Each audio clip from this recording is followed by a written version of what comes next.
اللہ کریم ارشاد فرماتا ہے وَإِن طَلَّقْتُمُوهُنَّ اور تم طلاق دو من قبلی اس سے پہلے ان تمسوهن کہ تم نے عورت کو چھوا نہیں وقد فرضتم لهن فریضہ اور تم اس کے لیے حق مہر بھی مقرر کر چکے ہو۔ پہلی جو آیت تھی اس میں مسئلہ یہ تھا کہ حق مہر مقرر نہیں کیا اور خلوت صحیحہ سے پہلے طلاق دے دی، اور اس آیت میں ہے کہ حق مہر مقرر کیا تھا لیکن رخصتی نہیں ہوئی، خلوت صحیحہ سے پہلے طلاق دی تھی۔ فرمایا فنصف ما فرضتم تو پھر جو تم نے حق مہر مقرر کیا تھا اس کا آدھا دینا واجب ہے۔ اور آگے فرمایا الا ان یعفونا اگر عورت معاف کر دے او یعفو الذی بیدہ عقدۃ النکاح یا جس کے ہاتھ میں نکاح کی گرہ ہے وہ بڑھا دے۔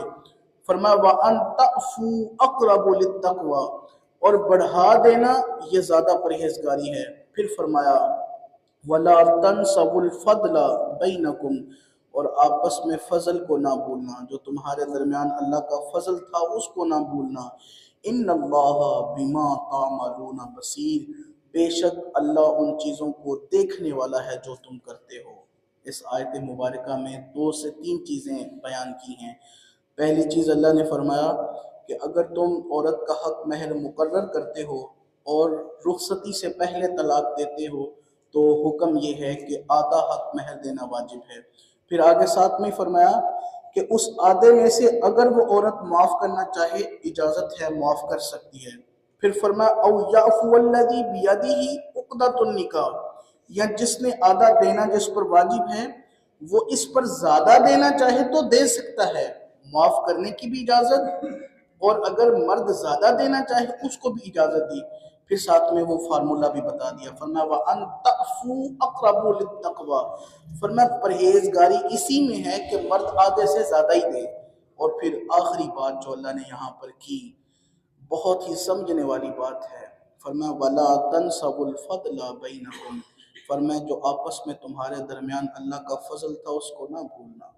یہاں پر طلاقیں ہوتی ہیں تو پھر لوگوں کے جناب کردار کو اچھالا جاتا ہے اور کہا جاتا ہے، وہ باتیں کہی جاتی ہیں جو بیچاری میں ہوتی نہیں ہیں، وہ عیب لگائے جاتے ہیں، وہ تہمتیں لگائی جاتی ہیں، اس کے کردار کو بدنام کیا جاتا ہے۔ میرا مالک تو کہتا ہے اگر تم نے طلاق دے دی وَلَا تَنْسَوُا الْفَضْلَ بَيْنَكُمْ تو آپس میں جو تمہارے درمیان اللہ کا فضل تھا اس کو نہ بھولنا۔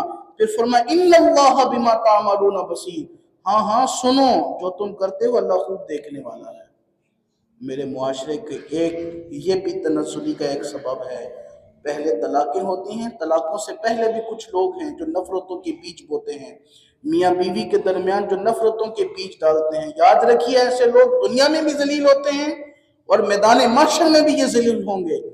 اور پھر کیا ہوتا ہے جناب، جب طلاق ہو گئی تو پھر وہ لڑکی کے عیب اچھالے، یار وہ بھی تو کسی کی بیٹی ہے، وہ بھی تو کسی کی بہن ہے، اس کے عیب اچھالتے ہو، کل تمہارے گھر میں بھی بیٹی کی ڈولی اٹھے گی، کل تمہارے گھر سے بھی بہن کی ڈولی اٹھے گی، پھر اس کی بھی کوئی کردار کشی کرے گا۔